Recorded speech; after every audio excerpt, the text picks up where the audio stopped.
Supreme leader की धमकी आ गई है। ईरान के नए सुप्रीम लीडर मुश्तबा खामनाई की जो धमकी है उसने दुश्मनों की नींद उड़ा दी है। उन्होंने बहुत क्लियर कट धमकी दी है और इस धमकी की उम्मीद किसी को नहीं थी। उन्होंने फरमाया कि हमारे शहीद नेता के लिए मैं कहता हूं कि हम कसम खाते हैं कि आपके पाक खून और उन शहीदों के खून का बदला लेंगे, उन लोगों से जिन्होंने हत्याएं की हैं, जो कातिल हैं आपके। यह बदला हमारे देश की मांग है और इसे हर हाल में पूरा किया जाएगा।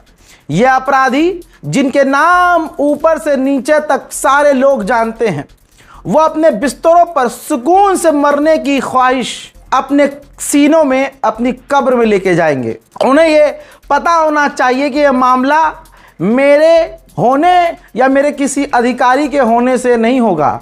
मैं हूं या ना हूं, यह काम किया जाएगा। चाहे हम हो या ना हो, इसे पूरा किया जाएगा और जल्द ही दुनिया भर के आज़ादी पसंद लोगों में से अलग अलग व्यक्ति इस मिशन पर एक एक हिस्से को अंजाम देंगे। यानी आखिरी लाइन कितनी खतरनाक है कि ईरान के सुप्रीम लीडर कह रहे हैं कि बहुत जल्द पूरी दुनिया के अलग अलग हिस्सों से जो हमारे चाहने वाले हैं वो कातिलों को एक एक करके सज़ा देना शुरू कर देंगे।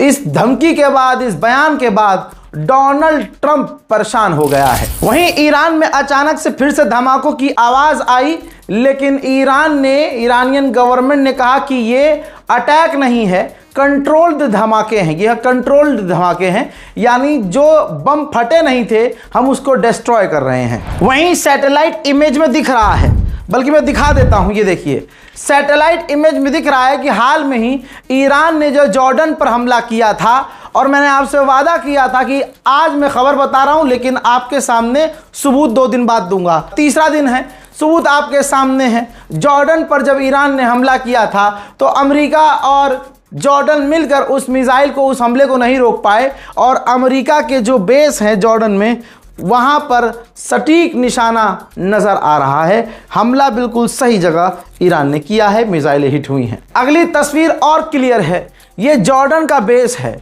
और जॉर्डन के बेस पे जो तबाही मची है अब आप ये सामने से देख रहे हैं। सैटेलाइट इमेज भी आपको दिखा दी मैंने और ये सामने तस्वीर लाइव आई है, ये भी आप देख लीजिए। ईरान ने सटीक हमले किए हैं, अमेरिका की सारी शेखी उसके चली गई है। ईरान ने बड़ी चीज कंफर्म की है।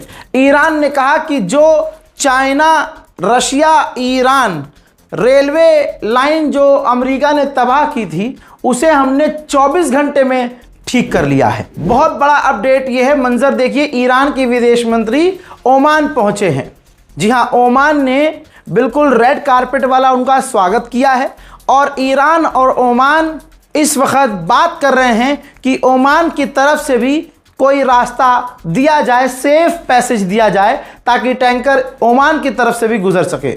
बड़ी बात यह है कि ओमान में पाकिस्तान और कतर भी मौजूद हैं, यानी पूरी तरह से ईरान ने जो बोला है वो कर रहा है। मीडिएटर्स ईरान की तमाम बातों को मान रहे हैं और अमेरिका से मनवा रहे हैं।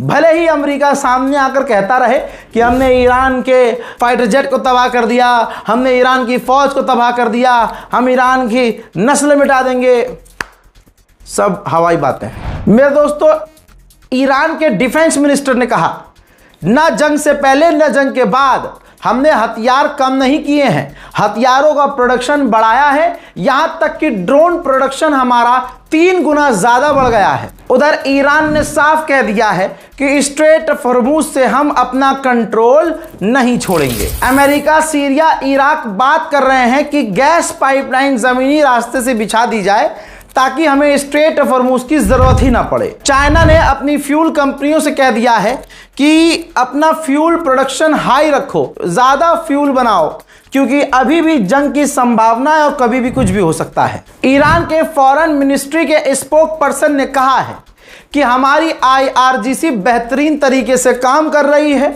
और तमाम हमारे आइलैंड पर रेड अलर्ट पर है और दुश्मन की हरकत पर नजर रख रही है। अमेरिका ने अब ऐसी शर्त रखी है कि डील और लग रहा है कि मुश्किल हो गई है। अमेरिका ने कहा कि ईरान अगर अपना एनरिच यूरेनियम हमें नहीं देगा तो डील नहीं होगी। ईरानियन गवर्नमेंट ऑफिशियल ने कहा है कि हमें कोई हौका तलब नहीं है कि हम अमेरिका से बात करें।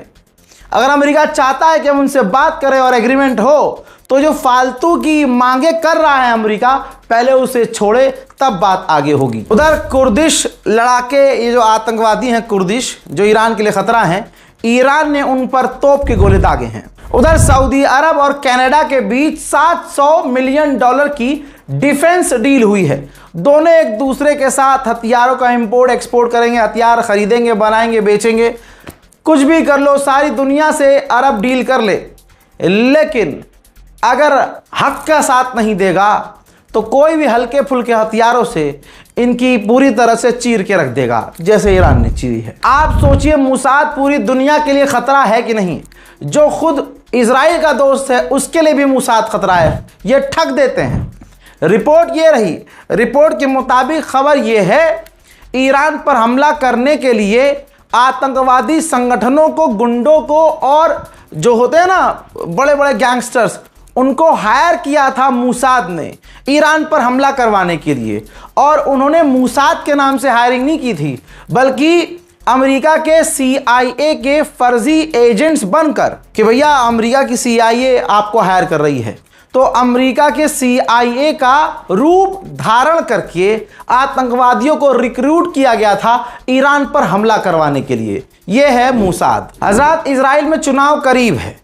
पूर्व इजरायली प्रधानमंत्री ने खुद कहा है कि अगर नेतन्याहू को लगा कि वो चुनाव हार रहा है तो वो लेबनान की राजधानी पर या तेहरान पर बड़े हमले शुरू कर देगा। ईरान ने अमेरिका की पोल खोली है, बल्कि ईरान ने वो वीडियोस दिखाए हैं, वो मंजर दिखाए हैं, वो नाव दिखाई है जो मिलिट्री की नाव नहीं है।